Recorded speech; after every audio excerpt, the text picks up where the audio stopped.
মসজিদে জুমার বয়ান হয়, মুরব্বীরা প্রথম কাতারে এই বাপ চাচা জেডারা হুজুরের ওয়াজ শুরু, এবারে জুরানি শুরু। এই যে গেড়ি হালাইলো মানে গাঁড়, এই যে জুরানি শুরু। এবার হুজুর যতক্ষণ ওয়াজ করে হাবড়া জুড়ায় তত, এরপরে হুজুরের ওয়াজ শেষ, জুরানি শেষ। এখন যদি উনারে জিগান চাচা আজ জুড়াইতেন না, তখন উনি বলবো আমি তো জুড়াইলাম হইলে, কিন্তু হুজুর কা ওয়াজ বন্ধ করল, তো হুজুরের দোষ।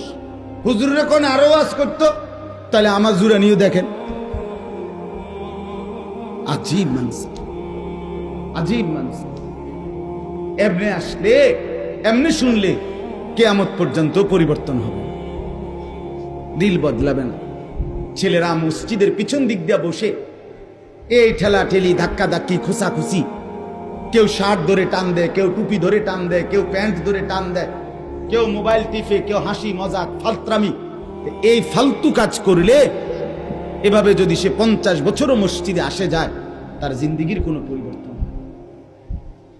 পরিবর্তন হয় না বাপ।